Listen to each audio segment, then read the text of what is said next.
Hello dear friends, कैसे हैं आप? मस्त रहो, स्वस्थ रहो। हाइड्रोकार्बन्स में हम लोग एल्केन्स के कुछ रिएक्शंस पढ़ रहे थे। उसमें से एक इम्पॉर्टेंट रिएक्शन हमने पढ़ा था जिसका नाम था क्लोरीनेशन ऑफ एल्केन्स। अब इस क्लोरीनेशन में आगे बढ़ना है हमको। We have to move ahead in this chlorination unit. और हमने देखा था कि प्रोपेन के लिए दो क्लोरो डेरिवेटिव्स पॉसिबल है, वन मोनोक्लोरो डेरिवेटिव्स, मतलब एक हाइड्रोजन जब रिप्लेस कर रहे हैं प्रोपेन का तो दो डेरिवेटिव पॉसिबल है, one chloropropane, two chloropropane. Butane के दो आइसोमर है, एन ब्यूटेन, आइसोब्यूटेन, उसके लिए भी दो दो डेरिवेटिव्स पॉसिबल है। पेंटेन के लिए सोचते हैं आज और आगे बढ़ते हैं। पेंटेन C5H12, ये जो मॉलिक्यूल है पेंटेन C5H12, उसके लिए अगर हम लोग सोच रहे हैं तो उसके लिए एल्केन तीन पॉसिबल है, CH3, CH2, CH2, CH2। ये डैश पढ़ते नहीं है, लिखते हैं bond, single bond, CH2, CH3। यहाँ पे तीन हाइड्रोजन है स्पेशल। एक्चुअली दो टाइप लग रहे हैं, प्राइमरी सेकेंडरी, लेकिन ये नंबरिंग वगैरह पूरा देखें तो तीन डेरिवेटिव्स पॉसिबल है इसके लिए। समझो किसी ने अगर यहाँ का H रिप्लेस किया तो आपको क्या मिलेगा, देखिएगा, लिख के बताते हैं, CH2Cl, इस तरह से। तो इसका नाम होगा 1 2 3 4 5, 1 क्लोरोपेंटेन, इस तरह से। तो इसके लिए तीन डेरिवेटिव्स पॉसिबल है, CH3, CH2, CH2, CH2, CH2Cl, 1 chloropentane. If you replace hydrogen from this carbon, bond line में बताया मैंने, 2 chloropentane, और यहां से अगर हाइड्रोजन रिप्लेस कर रहे हैं हम लोग तो 3 chloropentane। ये 2 chloropentane कैसे हैं, जो नए नए पढ़ रहे हैं उनके लिए बता रहे हैं, CH3, CH2, CH2, CH, Cl, CH3। और ये इसी तरह से हो सकता है सिंप्लीफाई। कॉर्नर को, एंड को कार्बन समझते हैं, टर्मिनल अल्केन में, अल्काइल हैलाइड में मिथाइल वाला होता है, CH2, CH, Cl, CH2, CH3। Okay, 1 chloropentane, 2 chloropentane, 3 chloropentane. तो क्लोरोपेंटेन कितने हैं मेरे पास, तो there are 3 chloropentanes possible with us. N pentane के लिए तीन डेरिवेटिव पॉसिबल है। आप यहां से H रिप्लेस करो और क्लोरीन अप्लाई करो, you can replace hydrogen from this और substitution can occur at this site. तो एन पेंटेन के लिए तीन है, नॉर्मल पेंटेन के लिए। आइसोपेंटेन के लिए चार डेरिवेटिव पॉसिबल है। देखते हैं कौन से चार है, जरूर पेन पेपर लेके लिखें, ये आना चाहिए हम लोगों को। CH3, CH, CH3, CH2, CH3, 1 2 3 4, ऐसे 4 डेरिवेटिव्स पॉसिबल हैं। आइसोपेंटेन के लिए 4 डेरिवेटिव पॉसिबल हैं, 4 मोनोक्लोरो डेरिवेटिव्स आर पॉसिबल।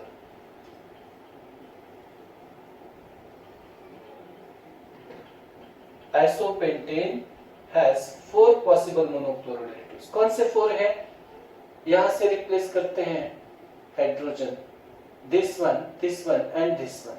तो आपके लिए ये इसको बॉन्ड लाइन में बताते हैं समय बचाने के लिए। इसका नाम होगा 1 chloro 3 methyl butane. This one will also be there. यहां से H रिप्लेस कर रहे हैं, यहां से भी H रिप्लेस हो सकता है। हालांकि बॉन्ड लाइन का अभ्यास करने के लिए, परिचय होने के लिए ये दिया जा रहा है। और दोनों मिथाइल आइडेंटिकल है, तो CH2Cl, CH, CH3, CH2, CH3, इस तरह से। या इसको भी बॉन्ड लाइन में हम लोग बता सकते हैं, Cl, देखिएगा बेटा, 1 2 3 4, 1 chloro 2 methyl butane, it should be like this. तो जो आइसोपेंटेन है उसके लिए 4 मोनोक्लोरो डेरिवेटिव पॉसिबल है। आइसोपेंटेन के लिए कितने होंगे 4। और एक अल्केन पॉसिबल है पेंटेन का, वो है नियोपेंटेन। ये लिख लीजिए जल्दी से, बी क्विक। लिख रहे हैं ना आप?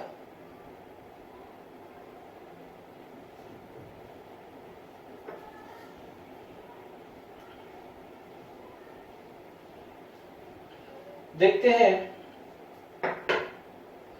Neopentane CH3 CH3 CH3 CH3। Neopentane symmetric है और उसके लिए एक ही मोनोक्लोरो डेरिवेटिव पॉसिबल है। सभी मिथाइल प्राइमरी है और इक्वल भी है स्ट्रक्चरली, तो there is only one monochloro derivative possible. तो इसका नाम नियोपेंटाइल क्लोराइड होगा। Only one monochloro derivative possible there for neopentane. अब क्वेश्चंस कैसे डिजाइन होते हैं ये भी बताते हैं। देखिएगा, an organic compound has molecular formula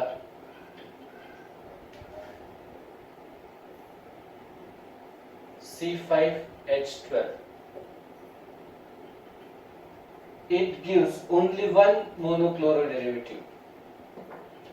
It gives only one monochloro product. What is the name of that compound? ये ORG लिखा है तो ऑर्गेनिक, COMP लिखा है तो कंपाउंड। तो ऐसा ऑर्गेनिक कंपाउंड है जिसमें सिर्फ एक मोनोक्लोरो डेरिवेटिव पॉसिबल है, तो वो कंपाउंड C5H12 वाला फार्मूला है। C5H12 CnH2n+2 में फिट बैठता है, तो इट इज अल्केन डेफिनेटली। ऐसा अल्केन 5 कार्बन वाला जिसका एक डेरिवेटिव है वो है नियोपेंटेन। तो with what is that molecule? It is neopentane, या फिर हम लोग बोल सकते हैं इसको 2,2 डाइमिथाइल प्रोपेन IUPAC में। What is the IUPAC name? 2,2 dimethyl propane. लिख लीजिए, क्वेश्चन इंपॉर्टेंट है, मस्ट है, जरूर लिखें। पेन पेपर यूज करें और लिख लें इसको अच्छे से। ओके, लिख रहे हैं ना? अब आगे बढ़ते हैं। क्लोरीनेशन का प्रॉब्लम यह है कि एक से ज्यादा साइट पे, एक से ज्यादा लोकेशन पे हो सकता है, मिक्सचर ऑफ प्रोडक्ट देता है और मोनोक्लोरिनेशन स्टेज पे नहीं रुकता है। अब हम थोड़ा आगे बढ़ते हैं और बात करते हैं मैकेनिज्म। ये शब्द को पहले समझ लेते हैं, मैकेनिज्म क्या है। मैकेनिज्म का अर्थ होता है it is the explanation as to how the reaction occurs. Reaction कैसे होती है इस बात का जो स्पष्टीकरण है उसको हम बोलते हैं मैकेनिज्म। थ्योरेटिकल होता है और step wise detail explanation of A reaction, इसको बोलते हैं मैकेनिज्म। थ्योरेटिकल है ये, मोस्ट प्रोबेबल बोलते हैं इसको। ज्यादा से ज्यादा पॉसिबिलिटी ऐसी है रिएक्शन होने की। Most probable detailed stepwise explanation of reaction। इस शब्द को हम बोलते हैं मैकेनिज्म। ओके, अब इसमें एक शब्द है क्लोरीनेशन ऑफ अल्केन में, वो आता है फ्री रेडिकल मैकेनिज्म। तो फ्री रेडिकल क्या है ये शब्द भी पता कर लेते हैं पहले। ये थोड़े बेसिक टर्म्स हैं, 10th पास बच्चों को पता नहीं होते हैं। इट इज इलेक्ट्रिकली न्यूट्रल, मतलब जिसके ऊपर प्लस या माइनस चार्ज नहीं है। इलेक्ट्रिकली न्यूट्रल स्पीशीज, ये ऐसा इलेक्ट्रिकली न्यूट्रल स्पीशीज है, एटम हो सकता है, ग्रुप ऑफ एटम हो सकता है, which has an unpaired electron जिसको सिंगल बोलते हैं, ऑड भी बोलते हैं। जिसको जोड़ी नहीं बनी है, अकेला इलेक्ट्रॉन है, ऐसा इलेक्ट्रॉन जिसमें होता है उसको बोलते हैं फ्री रेडिकल। ये फ्री रेडिकल का लाइफ कम होता है, बहुत ज्यादा रिएक्टिव होता है free radical, it is highly reactive. Okay, अब आगे बढ़ते हैं क्लोरीनेशन में। क्लोरीनेशन ऑफ अल्केन का मैकेनिज्म समझने की कोशिश करते हैं, देखिएगा। Okay, let us study about mechanism of chlorination. mechanism of chlorination of alkanes. Chlorination of alkanes, कुछ लोग फोटो क्लोरिनेशन बोलते हैं, सनलाइट में होने वाला chlorination. Chlorination of alkanes follows free radical substitution type of mechanism. Substitution reaction mechanism है इसका।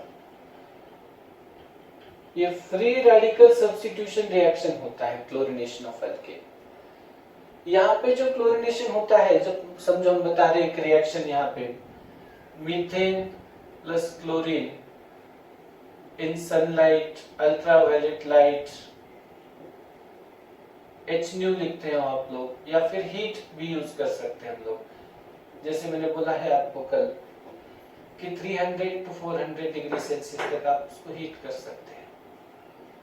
Heat को डेल्टा भी सिंबल देते हैं। ये मीथेन का मिथाइल क्लोराइड और HCl बनता है। हालांकि ये स्टेप रुकता नहीं है यहाँ पे, लेकिन इस रिएक्शन के लिए हम लोग सोच रहे हैं। क्लोरीनेशन के मैकेनिज्म में देयर आर 3 स्टेप्स। 3 स्टेप में क्लोरीनेशन होता है। It involves 3 steps. पहला जो स्टेप है इसको कहते हैं चेन इनिशिएशन। कुछ लोग सिर्फ इनिशिएशन बोलते हैं। इनिशिएशन, ये रिएक्शन स्टार्ट होता है यहाँ पे। It is first step, start of chlorination. It involves homolysis, symmetrical breaking होता है of chlorine by sunlight, ultraviolet light। Chlorine का जो बॉन्ड होता है उसका होमोलाइसिस होता है, सिमेट्रिक ब्रेकिंग होता है। जनरली कोवेलेंट बॉन्ड जो होता है वो 2 इलेक्ट्रॉन के म्यूचुअल शेयरिंग से होता है।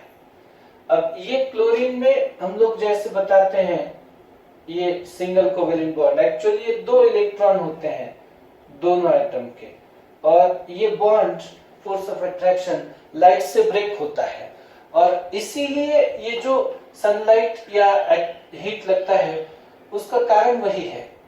The same reason is for this. ये होमोलाइसिस के लिए एनर्जी ऑफ एक्टिवेशन प्रोवाइड करता है। HNu यूज करते हैं हम लोग, सनलाइट यूज करते हैं। फोटोलाइसिस बोलते हैं, ये एंडोथर्मिक टाइप ऑफ प्रोसेस है, बॉन्ड ब्रेकिंग प्रोसेस है। लाइट का रोल है कि एक्टिवेशन एनर्जी प्रोवाइड करना। ये क्लोरीन रेडिकल बनाते हैं 2। ये जो डॉट दिया है इसका अर्थ है कि अनपेयर्ड इलेक्ट्रॉन है, क्लोरीन रेडिकल है, ये मॉलिक्यूल है रेडिकल। तो यहाँ पे होता है formation of chlorine free radical.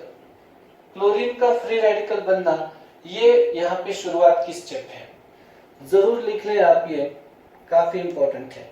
It is very very very important. कौन सी बात बताई मैंने?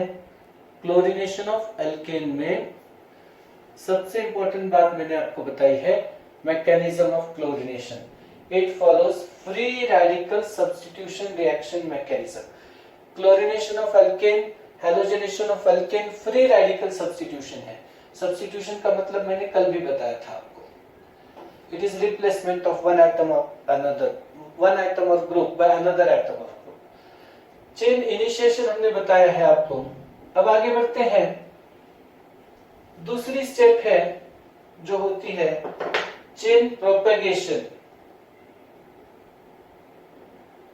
Chain propagation. चेन प्रोपेगेशन इसका अर्थ होता है ये स्टेप रिपीट होता है और प्रोडक्ट फॉर्म होता है। यहाँ पे it involves series of steps which are repeated to form product. It has a series of steps which are repeated to form product. Product formation ज्यादा से ज्यादा कौन से स्टेप में होता है ऐसे पूछेंगे तो ये होता है चेन प्रोपेगेशन में। देखते हैं कैसे होता है ये। Let us study how this takes place. ये जो क्लोरीन रेडिकल बना था वो मीथेन मॉलिक्यूल के साथ कोलाइड होता है, बम्बार्ड होता है, स्ट्राइक होता है, इंटरैक्ट होता है, उसके साथ जाके टकराता है और यहाँ पे जो CH बॉन्ड है उसको ब्रेक करके एक रेडिकल बनाता है CH3 radical, methyl free radical plus HCl। ये मिथाइल रेडिकल दूसरे क्लोरीन मॉलिक्यूल के साथ भी रिएक्ट हो सकता है। ये जो डॉट दिया है वो अनपेड इलेक्ट्रॉन है, एक इलेक्ट्रॉन है सिंगल, तो आपको मिलता है methyl chloride plus HCl, sorry methyl chloride plus chlorine radical. ये क्लोरीन रेडिकल अगेन दूसरे मीथेन के साथ रिएक्ट होता है, तो ये स्टेप्स रिपीट होते हैं और इससे प्रोडक्ट फॉर्मेशन होता है। तो किसी भी फ्री रेडिकल्स रिएक्शन में, सब्स्टिट्यूशन रिएक्शन में 3 स्टेप होते हैं। जैसे मान लो हमारा लेक्चर है, लेक्चर शुरू होता है तो वो हो गया initiation, start of the lecture. Propagation मतलब कंटिन्यू होता है, कुछ हम लोग पढ़ते हैं, कुछ प्रॉब्लम सॉल्व करते हैं, रिएक्शंस लिखते हैं, ये प्रोपेगेशन। टर्मिनेशन लास्ट स्टेप होता है, रुक जाता है लेक्चर, कंप्लीट हो जाता है उस दिन का सिलेबस। तो उस तरह से ये चेन प्रोपेगेशन एक सेकंड स्टेप हुआ। थर्ड स्टेप है इस रिएक्शन का, उसको बोलते हैं chain termination. Chain termination, chain termination मतलब रिएक्शन यहाँ पे स्टॉप हो जाता है, एंड हो जाता है। ये अपोजिट है होमोलाइसिस के। यहाँ पे बॉन्ड फॉर्म होता है, क्लोरीन और क्लोरीन के बीच में बॉन्ड फॉर्म हो सकता है इस तरह से, मिथाइल रेडिकल और क्लोरीन रेडिकल के बीच में बॉन्ड हो सकता है मिथाइल क्लोराइड, या फिर मिथाइल रेडिकल और मिथाइल रेडिकल इनके बीच में बॉन्ड बन सकता है, तो आपको इथेन मिल सकता है। तो देयर आर डिफरेंट पॉसिबिलिटीज, अलग अलग पॉसिबिलिटीज है, लेकिन ये होमोलाइसिस के अपोजिट है। यहाँ पे फ्री रेडिकल रिमूव होते हैं। तो 3 स्टेप हो गए, फ्री रेडिकल का फॉर्मेशन, फ्री रेडिकल का मतलब रिएक्शन का प्रोपेगेशन, रिएक्शन आगे बढ़ती है, प्रोपेगेट होना मतलब to go ahead in a particular direction. तो ये मैकेनिज्म हुआ क्लोरिनेशन का। This is quite important one, you try to understand and please write this, जल्दी लिखिए इसको।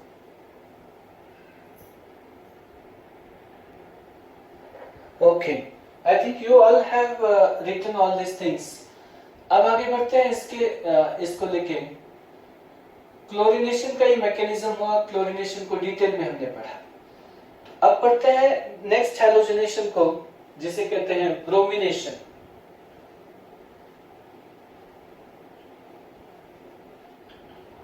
ब्रोमिनेशन थोड़ा बेटर है। Bromination of alkanes. ब्रोमिनेशन का एडवांटेज ये है कि bromine is less reactive and more selective than chlorine. Bromine less reactive है, मोर सिलेक्टिव है। It forms a single monobromo product. जैसे क्लोरिनेशन में हमने कल पढ़ा था drawback, monochloro, dichloro, trichloro product हो रहा था, डिफरेंट साइड पे रिएक्ट हो रहा था क्लोरीन, वैसे ब्रोमीन के साथ नहीं होता है। ब्रोमिनेशन में हालांकि सनलाइट भी यूज कर सकते हैं, एल्यूमिनियम ब्रोमाइड कैटलिस्ट यूज करते हैं एल्केन के साथ में। चलिए मीथेन ही ले लेते हैं डायरेक्टली, जनरल रिएक्शन की यहाँ पे आवश्यकता नहीं है। मीथेन के साथ में हम लोग ब्रोमीन रिएक्ट कर रहे हैं, AlBr3 कैटलिस्ट यूज करते हैं, इसको लेविस एसिड कैटलिस्ट बोलते हैं कुछ लोग। अगर ये कैटलिस्ट है तो ये इलेक्ट्रोफिलिक सब्स्टिट्यूशन रिएक्शन होता है, और ये नहीं है तो फ्री रेडिकल सब्स्टिट्यूशन होता है। मेरी बात को ध्यान से सुने, ये जो बोल रहे हैं ये भी काम की बात है। CH3Br plus HBr methyl bromide होता है मीथेन से। अगर हमारे पास प्रोपेन है तो क्लोरीनेशन और ब्रोमिनेशन में अंतर देखिएगा बेटा। There is a difference between chlorination and bromination. ये सिर्फ एक ही पोजीशन पे होता है, सेकेंडरी रेडिकल के ऊपर। तो CH3 CH Br CH3 plus HBr। यहाँ पे रिएक्टिविटी ऑर्डर जो होती है रेडिकल्स की, tertiary greater than secondary greater than primary. Tertiary की रिएक्टिविटी 1600 टाइम्स मोर है प्राइमरी से, और प्राइमरी से सेकेंडरी 82 टाइम्स मोर है। वही क्लोरीनेशन में था 5:3.8:1। मतलब क्लोरीन में प्राइमरी के कंपैरिजन में टर्शरी की रिएक्टिविटी सिर्फ 5 गुना थी, और ब्रोमिनेशन में वो 1600 टाइम्स है। ये डिफरेंस है बहुत ज्यादा, इसीलिए सिंगल प्रोडक्ट आता है आइसोप्रोपाइल ब्रोमाइड जो बना है ब्रोमिनेशन में। तो ब्रोमिनेशन का मीनिंग होगा replacement of hydrogen by bromine. What is bromination? Replacement of hydrogen by bromine.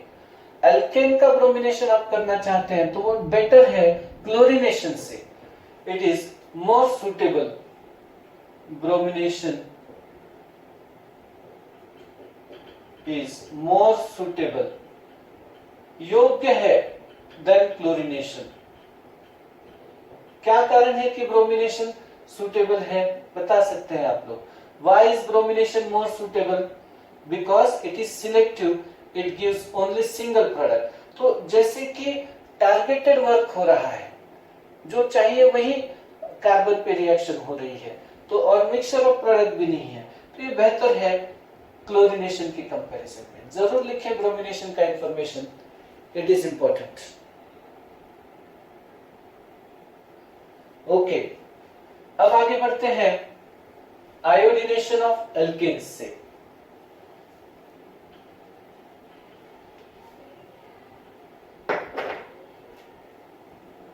Iodination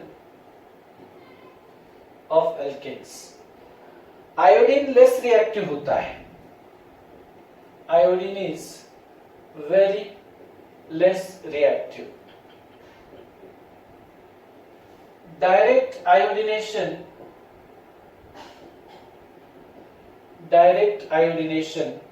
of alkanes is not possible. Alkane का डायरेक्ट आयोडीनेशन नहीं होता है, वहां पे replacement of hydrogen by iodine नहीं हो सकता है। Direct iodination of alkanes is not possible because HI has powerful reducing action। HI hydroiodic acid बोलते हैं, reduces alkyl iodide back to alkanes। Iodination is reversible in short। Iodination जो होता है alkane का वो रिवर्सिबल होता है, ऐसा एरो करते हैं तो इसको बोलते हैं रिवर्सिबल रिएक्शन है। रिएक्टेंट से प्रोडक्ट बन रहा है, प्रोडक्ट से रिएक्टेंट, अल्काइल आयोडाइड और HI। ये HI रिएक्शन को फिर से वापस ले जाता है। जैसे कुछ बच्चे पढ़ाई करते हैं, सम ऑफ द स्टूडेंट्स, दूसरे ट्यूशन वाले, हमारे बच्चे सब तो होशियार हैं, आप काफी समझदार हैं, देखिएगा। तो ये रिएक्शन रिवर्सिबल है। Iodination is reversible. इसमें अल्केन का आयोडीन के साथ रिएक्शन होता है और बनता है alkyl iodide. What do you get? Alkyl iodide. ये HI hydroiodic acid powerful reducing action देता है और इसीलिए ये आयोडीनेशन नहीं हो पाता है डायरेक्टली। मतलब बच्चे पढ़ाई करते हैं, याद करते हैं और भूल जाते हैं, तो फिर से याद करना पड़ता है, फिर से भूल जाते हैं, तो वापस वही आ जाते हैं। तो अल्केन का आयोडीनेशन भी उसी तरह से नहीं हो पा रहा है। Direct iodination of alkanes is not possible. Reaction is reversible and it is reversible due to reducing action of HI। ये अल्काइल आयोडाइड को HI रिड्यूस कर देता है वापस अल्केन में। लिख सकते हैं आप, काफी इंपॉर्टेंट टर्म है ये।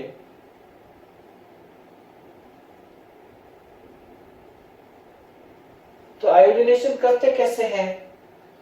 उसके लिए दो तरीके हैं हमारे पास। एक है यूजिंग ऑक्सीडाइजिंग एजेंट और दूसरा है फिंकल-स्टेन रिएक्शन। फिंकल-स्टेन रिएक्शन 12वीं के सिलेबस में है, कल हम लोग उसके बारे में बात भी करेंगे नेक्स्ट लेक्चर में।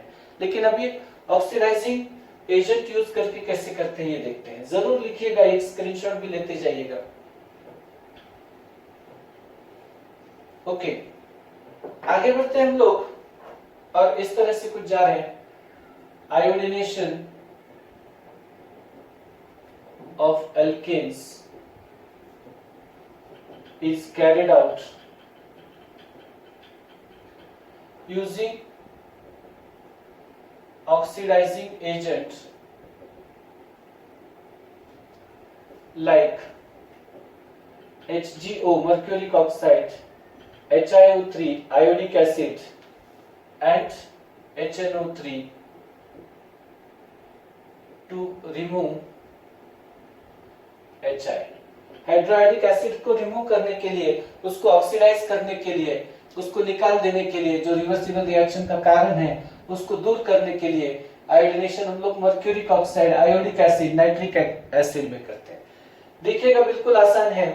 चलिए, इथेन मॉलिक्यूल है हमारे पास, इसका आयोडीन के साथ रिएक्शन करते हैं तो इथाइल आयोडाइड और HI बनता है। जैसे ही HI बनता है तो मर्क्यूरिक ऑक्साइड रिएक्ट होता है उससे HI के साथ, तो आपको एक ऑक्सीजन है तो दो हाइड्रोजन लगेंगे वाटर बनाने के लिए, तो 2HI HgI2 प्लस H2। थोड़ा दिमाग की बत्ती जलाते जाइए, एक ऑक्सीजन है तो दो हाइड्रोजन लगने हैं। अब ये 2 है HI, यहाँ पे तो एक ही लिया हमने, तो उस रिएक्शन को आप लोग 2 से मल्टीप्लाई कर सकते हैं। कोई कठिन काम नहीं है हमारे लिए। दोनों रिएक्शन को ऐड करते हैं, लेफ्ट हैंड साइड में left hand side, right hand side में राइट हैंड साइड, तो ये HI कैंसिल हो जाता है और नेट रिएक्शन बनता है 2C2H6 plus 2I2 plus HgO 2C2H5I plus HgI2 plus H2, कुछ इस तरह से। तो ये सिंपल सी बातें हैं कुछ। Iodination can be carried out using mercuric oxide. Reaction को जरूर लिखें, इंपॉर्टेंट रिएक्शंस में से एक है। It is one of the important reactions for iodination of alkane. सीधा है मर्क्यूरिक ऑक्साइड जो है HgO, क्या नाम है इसका? HgO का मर्क्यूरिक ऑक्साइड। इसका रोल है, ये पर्पस लेके आया है रिएक्शन में। क्या पर्पस है, क्या उद्देश्य है इसका? तो इसका उद्देश्य है to remove hydroiodic acid as soon as it is formed. आगे हम लोग बढ़ते हैं और आयोडीनेशन कर सकते हैं हम लोग using HiO3 iodic acid. Iodination can be carried out using iodic acid. Iodination of alkanes using HiO3 iodic acid. ध्यान देते हैं, चलिए हम लोग समझो इथेन का आयोडीनेशन करना चाहते हैं, C2H6, कुछ लोग इसको C2H5H ऐसे भी लिखते हैं, प्लस I2, ये रिवर्सिबल रिएक्शन है, C2H5I प्लस HI। तो ये रिवर्स ना हो इसीलिए हमने ये HiO3 यूज किया जिसका नाम है आयोडिक एसिड। तो जैसे ही ये बनता है HI हाइड्रोआयोडिक एसिड, ये हाइड्रोआयोडिक और ये आयोडिक एसिड, नाम में डिफरेंस याद रखिएगा। तो HiO3 उसके साथ रिएक्ट हो जाता है HI के साथ। मैंने जैसे बताया आपको, जितने ऑक्सीजन उतने वाटर बनाइए, जितने ऑक्सीजन उतने वाटर। फिर से एक बार, 3 ऑक्सीजन है तो 3 वाटर बनाइए, तो आपको 6 हाइड्रोजन लगेंगे। एक यहाँ पे पहले से ही है, 5 HI यूज करें प्लस 3I2। 5 HI चाहिए तो ऊपर वाली रिएक्शन को 5 से मल्टीप्लाई करिए, 5। थोड़ा दिमाग भी लगाना चाहिए, कोशिश भी करनी चाहिए। हर बार रोना ठीक नहीं है, कैसे आया, रोने की बात नहीं है। पढ़िए, थोड़ा दिमाग लगाइए। कैसे, मैंने वीडियो को 2 बार 3 बार 4 बार सुनिए, रिवाइंड करिए उसको, आपके हाथ में है वो। ओके, तो ये HI कैंसिल हो जाता है ऐड करने पर। लेफ्ट में कॉमन पार्ट ऐड करते हैं तो ये आता है 5C2H6। ये C2H5H मतलब C2H6 होता है, प्लस HiO3 प्लस 5I2 और इधर 3I2 इधर लेके आइए तो 2I2 बचते हैं, तो बनता है 5C2H5I प्लस 3H2। इसका नाम है iodo ethane, ethyl iodide common system में। This one is ethane using iodic acid. हमने आयोडीनेशन कर दिया है। लिख सकते हैं आप चाहे तो, जल्दी लिखें।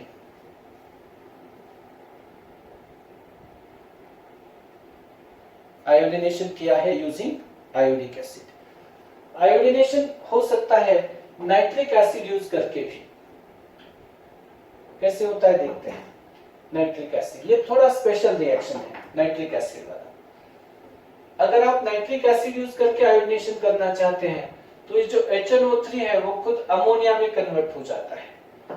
तो रिएक्शन कुछ इस तरह से होती है, C2H6 plus I2 plus HNO3 gives you C2H5I plus NH3 plus water. मैं एक सिंपल सी आइडिया देता हूं आपको, कितने ऑक्सीजन है उतने वाटर बनाइए। कितने ऑक्सीजन है? 3, तो 3 वाटर बनाइए।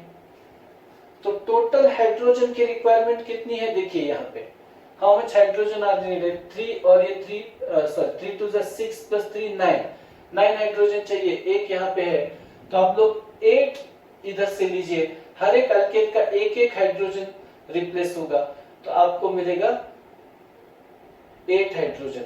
ये C2H5H ऐसे समझिए, 8 बार लीजिएगा तो 8 हाइड्रोजन यहाँ से, एक यहाँ से 9, और शुरुआत हमने O से किया था। सुनिए, रिवाइंड करिए इसको। तो 8 इथेन है, 8 इथाइल आयोडाइड है। अब आपको आयोडीन लगेंगे 8 मतलब 4I2।